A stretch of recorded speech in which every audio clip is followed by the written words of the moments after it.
The first time the world broke Marcus Holloway, it did not do so loudly. It did not arrive with sirens or shouts or the slam of handcuffs. It arrived quietly, on a Tuesday night, in a living room that smelled like reheated rice and old furniture, while his daughter slept on the couch with her shoes still on. Marcus would later realize that was how injustice always came. Not like a storm you could see approaching, but like a shadow that slowly swallowed the light while you were too busy surviving to notice. Marcus Holloway had lived his whole life learning how to be invisible, not weak, not afraid, just unremarkable enough to survive. At 34, Marcus worked nights at a warehouse on the south side of the city. The job paid just enough to keep the lights on, just enough to buy groceries that lasted until the end of the week if you were careful. It was honest work, heavy work, the kind of work that left your hands cracked and your back aching, but your conscience clean. He never complained. Men like Marcus learned early that complaints were expensive. His wife, Alana, used to tease him about it. "You know you're allowed to want more, right?" she'd say, leaning against the kitchen counter, arms crossed, eyes soft but tired. Marcus would shrug, that familiar half-smile forming on his face. "I want peace," he'd answer. "Everything else is a bonus." Alana had laughed then. 3 months later, she was gone. Cancer did not care about peace, did not care about effort, did not care about promises made at hospital bedsides. It took Alana quickly, ruthlessly, and when it left Marcus alone with a 7-year-old daughter named Naomi and a grief so heavy it felt physical. Marcus didn't fall apart. He didn't have the luxury. Naomi needed lunches packed, homework checked, hair done in the mornings, even though Marcus had no idea what he was doing with those tiny braids. So he learned, because that's what he did. He learned how to survive quietly. The night everything changed, Marcus was late getting home. The warehouse supervisor had asked him to stay an extra hour. Overtime didn't come often, and Marcus couldn't afford to say no. Naomi had been dropped off at their apartment by Mrs. Ellis from downstairs, an older woman who watched Naomi after school. Marcus thanked her when he finally arrived, apologizing for the delay. "No trouble, baby," Mrs. Ellis said. "That little girl of yours is an angel." Marcus smiled, tired but grateful. Naomi was already asleep by the time Marcus finished reheating leftovers. She lay curled on the couch, cartoon paws on the screen, one sock missing. Marcus didn't wake her. He just covered her with a blanket and kissed her forehead. That moment, that simple, ordinary moment, would be the last time Marcus Holloway felt safe in his own home. The knock came at 10:47 p.m. 3 sharp knocks. Too deliberate to be a neighbor, too heavy to be a mistake. Marcus froze.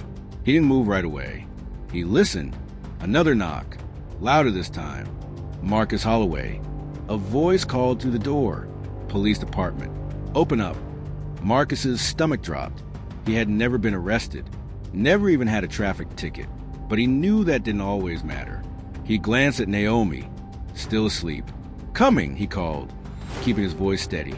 When he opened the door, 2 officers stood there, one white, one black, both with hands resting casually near their belts. "Mr. Holloway?" the white officer asked. "Yes." "Sir, we're going to need you to come with us." Marcus blinked. "For what?" The officers exchanged a glance. "You're being questioned in connection with a homicide," the black officer said. The word didn't register at first. Homicide. Marcus laughed once. A reflex. A mistake. "That's not possible," he said. "You've got the wrong person." The white officer's expression didn't change. "Sir, step outside." Marcus felt something shift inside his chest. "Can I at least wake my daughter?" he asked. "She's asleep." "I don't want her." "You won't be long," the black officer said, not unkindly. "Just come answer a few questions." Marcus hesitated. That hesitation would later be used against him. Naomi woke up when the door closed. She sat up, confused, rubbing her eyes. "Daddy?" Marcus turned back just in time to see her small frame silhouetted by the living room light. "I'll be right back," he said quickly, forcing a smile. "Mrs. Ellis is downstairs if you need anything, okay?" Naomi frowned. "Where you going?" "Just answering some questions. She nodded, trusting, always trusting. Marcus would carry that look with him for the rest of his life. The interrogation room smelled like old coffee and disinfectant. Marcus sat alone for nearly an hour before anyone spoke to him. No explanation. No lawyer offered. Just silence. When Detective Raymond Cole finally entered, he didn't sit down right away. He stood across from Marcus, arms folded, eyes sharp. "Do you know a man named Victor Lane?" Cole asked. Marcus shook his head. "No." "Are you sure?" "Yes." Cole slid a photo across the table. Victor Lane, 39, found dead in his apartment that morning. Multiple stab wounds. Marcus stared at the image, his throat tightening. "I've never seen him before," Marcus said. Cole nodded slowly. "That's interesting." "Why?" "Because we have a witness who says you were at his apartment last night." The room felt smaller. "That's not possible," Marcus repeated. "I was at work." Cole smiled faintly. "We'll see." What Marcus didn't know, what the audience would begin to understand, was that Victor Lane had enemies, dangerous ones, and that the real killer was already sitting somewhere comfortably, watching the system do exactly what it had always done best: find the easiest target. Marcus Holloway had no idea that his quiet life, his clean record, his refusal to be seen, had made him perfect. By the time Marcus was finally released early the next morning, the damage was already done. His name had been entered into a system that rarely let go, a system that fed on assumptions, on patterns, on faces that fit narratives. When Marcus returned home, Naomi ran into his arms, crying. "I thought you left me," she said. Marcus held her tighter than he ever had before. "I would never," he whispered. But somewhere deep inside, a voice he had learned to ignore began to speak. "They're not done with you." And for the first time in his life, Marcus Holloway was afraid not because he was guilty, but because he was innocent. Marcus Holloway returned to work the night after the interrogation with Shadow clinging to him. Nothing had changed, and yet everything had. The warehouse looked the same, fluorescent lights buzzing, forklifts whining, men moving pallets like ghosts in steel-toed boots. But Marcus felt different walking through those doors. Every sound seemed sharper, every glance heavier. He kept his head down. That was his instinct, always had been. But invisibility only works until someone decides to look for you. By the second hour of his shift, Marcus noticed the silence. Not the normal kind, the kind that lived between men too tired to talk, but something colder, intentional. Whispers followed him down the aisles. A man he'd worked beside for 3 years avoided eye contact. The supervisor, Tom, motioned him over near the time clock. "Marcus," Tom said quietly, glancing around. "We need to talk." Marcus's chest tightened. "What's going on?" Tom hesitated, then lowered his voice. "Police came by this afternoon, asked about you." The words hit harder than the interrogation ever had. "What did you tell them?" Marcus asked. "The truth," Tom said. "That you work here, that you were on shift last night." Marcus let out a breath. He didn't realize he'd been holding. "But," Tom continued, "they asked if you ever leave early, if you disappear for breaks, if you've ever had problems." Marcus felt heat rise up his neck. "I don't," he said. Tom nodded.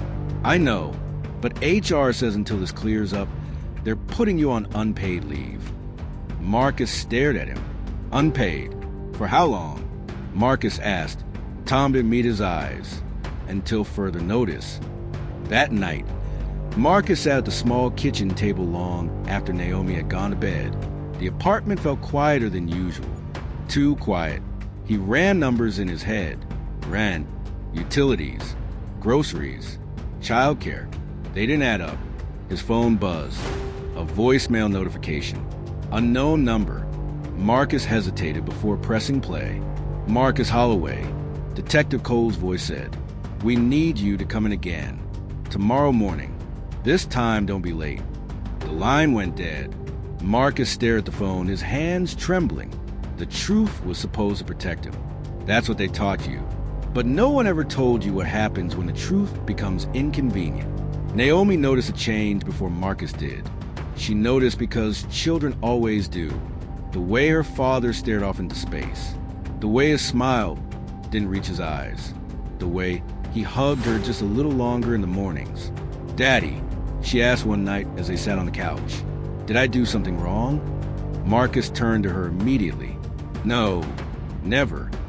"Then why you sad all the time?" Marcus swallowed. "How do you explain to a child that the world has decided something about you, and you don't get a vote?" "I'm just tired," he said softly. "That's all." Naomi nodded, but she didn't look convinced. Children know when adults lie to protect them. The second interrogation was different, colder. This time, Detective Cole wasn't alone. A woman sat beside him, typing quietly. Her nameplate read ADA Karen Whitmore, Assistant District Attorney. Marcus's mouth went dry. "We have new information," Whitmore said, her tone professional, detached. "And we need clarity." "I told you everything I know," Marcus said. Cole leaned forward. "You told us your version." Whitmore slid a folder across the table. Inside were photos, security camera stills, grainy, blurred. A man stood outside Victor Lane's apartment, building the night of the murder. Same height as Marcus, same build, same hoodie. "Is that you?" Whitmore asked. Marcus stared at the image. "No," he said. "That's not me." Cole raised an eyebrow. "You sure?" "Yes." Whitmore tapped the table. "Because the witness we spoke to says it is." Marcus felt anger flare for the first time. "What witness?" he demanded. "Who?" "That's not how this works," Whitmore replied calmly. Marcus leaned back in his chair, suddenly aware of how alone he was. What Marcus didn't know, what the audience could feel pressing closer, was that the witness wasn't just unreliable. He was lying, and he was being protected.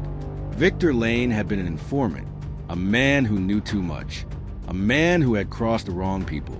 The real killer was already preparing his exit from the city, his pockets full, his conscience clear. Meanwhile, Marcus Holloway was being built into a story, a convenient one. The arrest came 3 days later, early morning, too early. Naomi was eating cereal when the knock sounded. This time, there was no pretense, no polite conversation, just handcuffs. Marcus didn't resist. He didn't shout. He looked at his daughter as they pulled him toward the door. "It's okay," he told her. "I'll fix this." Naomi dropped her spoon. "Daddy," she cried, "were they taking you?"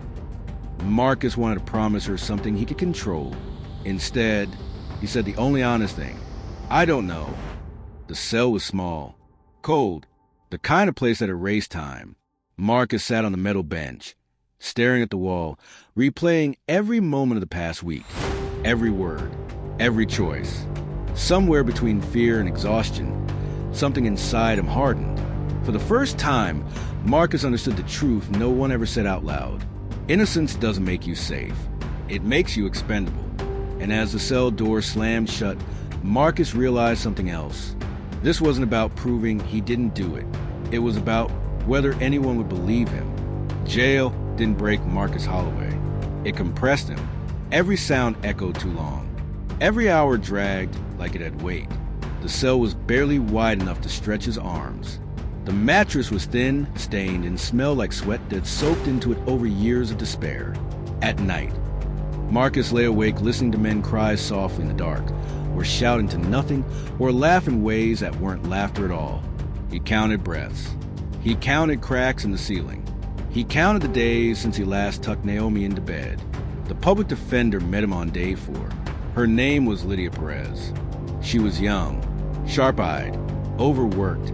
She flipped through his file as they sat across from each other in a small room separated by thick glass. "They're charging you with second-degree murder," she said. Marcus stared at her. "Second?" he asked. "Not first."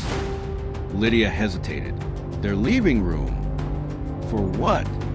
"For leverage." Marcus felt his jaw tighten. "They don't have anything," he said. "No weapon, no motive, no record." Lydia nodded. "That used to matter more." She slid a document toward the glass. Bail denied. They say you're a flight risk, she added. Single father. Unstable employment. No property.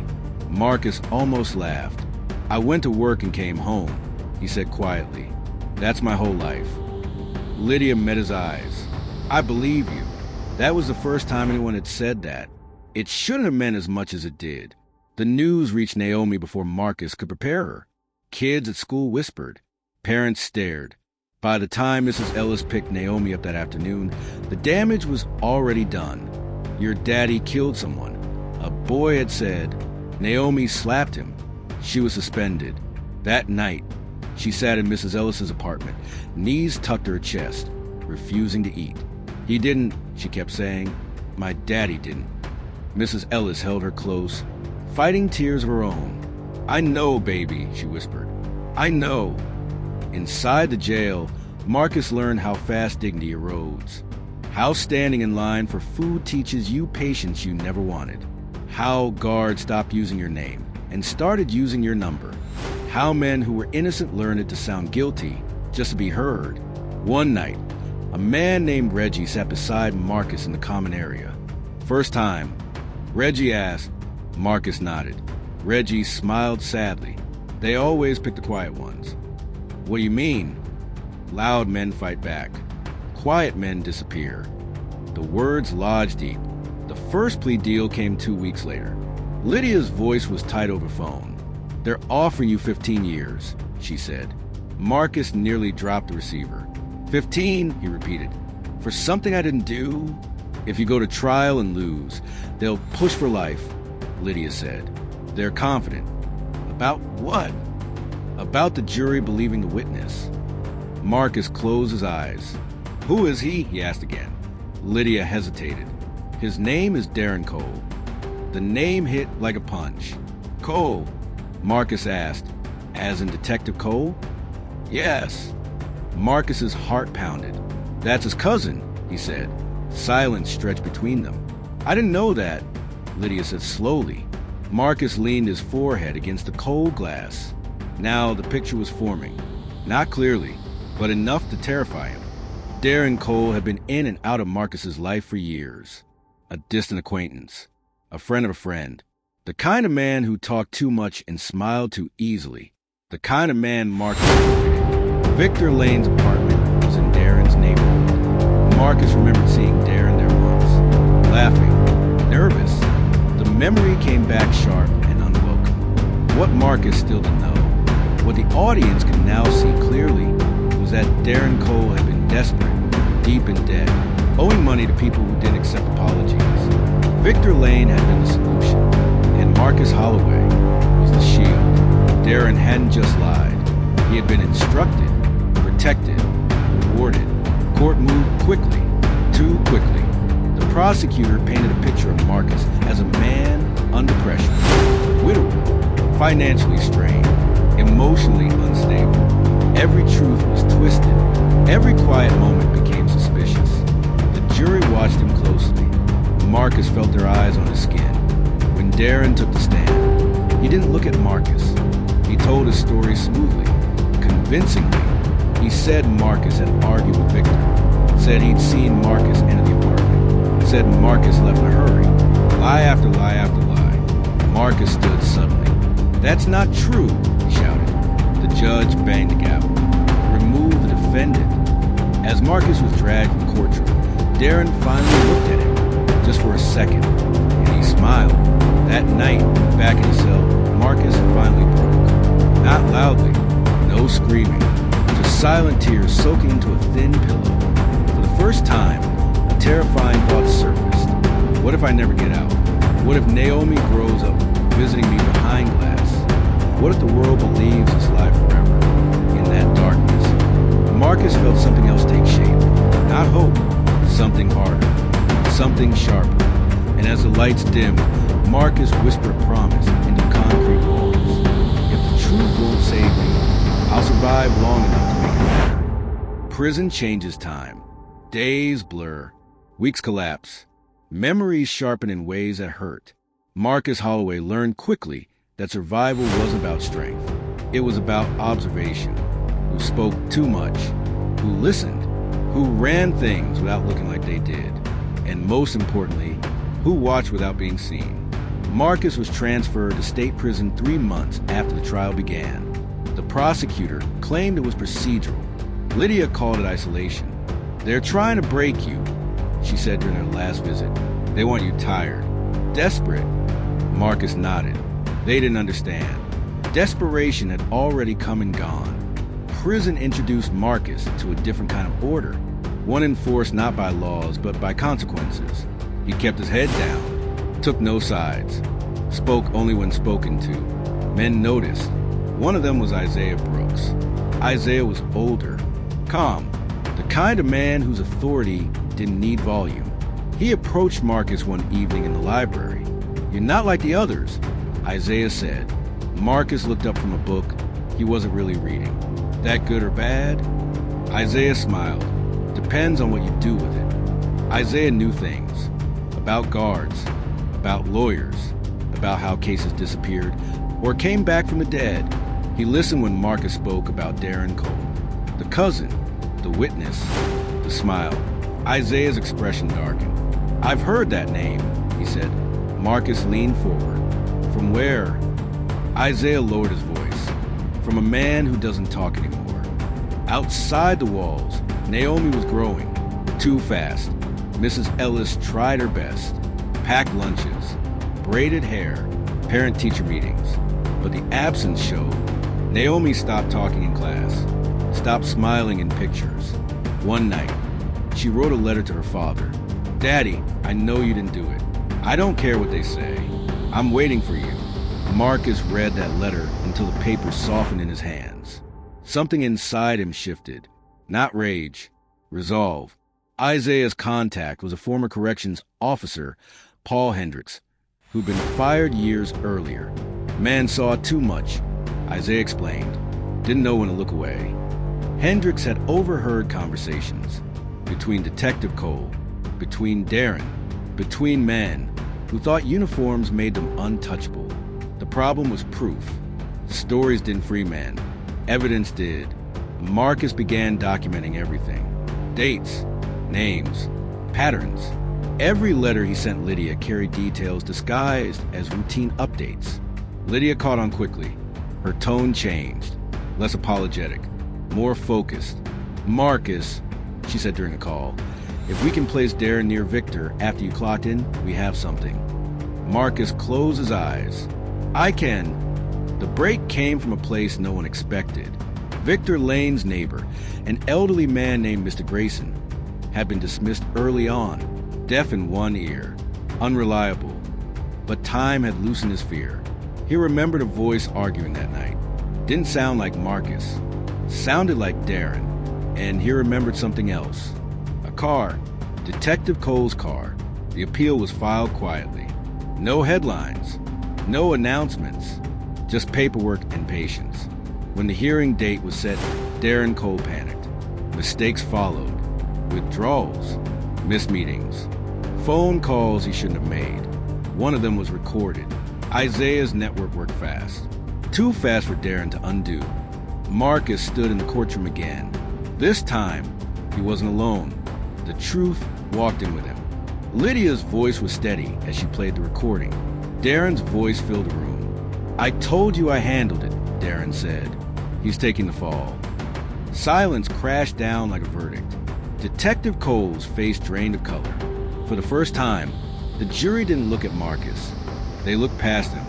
As Darren was led away, his eyes met Marcus's. No smile this time, only fear. Marcus didn't return the look. He didn't need to. Justice was no longer an idea. It was in motion. The courtroom was silent in a way Marcus Holloway had never heard before. This silence wasn't empty. It was heavy with truth. Darren Cole sat at the defense table now, his shoulders slumped, hands clasped so tightly his knuckles had gone white. The man who once smiled while another took his place was reduced to something smaller, something exposed. Detective Raymond Cole avoided looking at anyone, not Marcus, not the judge, not even his own reflection in the polished wood of the bench, because reflections don't lie. The judge spoke slowly, carefully, as if each word carried weight that could not be taken back. Based on the new evidence presented, he said, "This court finds that Marcus Holloway's conviction was obtained through false testimony, prosecutorial misconduct, and the deliberate suppression of exculpatory evidence." Marcus's knees weakened. Lydia placed a steadying hand on his arm. The judge continued, "The conviction is hereby vacated." For a moment, Marcus didn't move, didn't breathe. Then the sound reached him, crying. It took him a second to realize it was coming from him. Darren's sentencing was swift. The recording, the neighbor's testimony, the paper trail, it all converged. Second-degree murder, conspiracy to obstruct justice, perjury. Detective Cole was arrested the same day. The system didn't apologize. It never does. But it corrected itself because it was forced to. When Marcus stepped outside the courthouse, the sunlight felt unfamiliar, too bright, like something he hadn't earned yet. Naomi stood near the steps, holding Mrs. Ellis's hand. She saw him and froze. Then she ran. Marcus dropped to his knees just in time to catch her. She wrapped herself around his neck, like she was afraid he might disappear again. "You came back," she whispered. Marcus held her, his voice breaking. "I told you I would." Life didn't snap back into place. It rebuilt itself slowly. Marcus returned to work, not the warehouse, but a small advocacy office Lydia helped him find. He spoke quietly, listened carefully, helped other men who didn't know how to scream. Naomi smiled again, not the same smile, a stronger one. One afternoon, months later, Marcus sat on a park bench watching Naomi play. A reporter approached him. "Do you feel like justice was served?" she asked. Marcus thought for a long moment. "Justice," he said, "isn't about punishment. It's about truth surviving long enough to be heard." She waited. Marcus looked at his daughter. "They tried to erase me," he continued, "but silence remembers, and lies collapse under their own weight." Darren Cole would spend the rest of his life replaying the moment his lie ended. Detective Cole would learn what it meant to be on the wrong side of a locked door. But Marcus Holloway, Marcus would live, not loudly, not bitterly, but honestly. The world does not always protect the innocent. Sometimes it tests how long they can endure, but lies require constant effort. Truth only needs time, and when the truth finally rises, it doesn't ask for permission.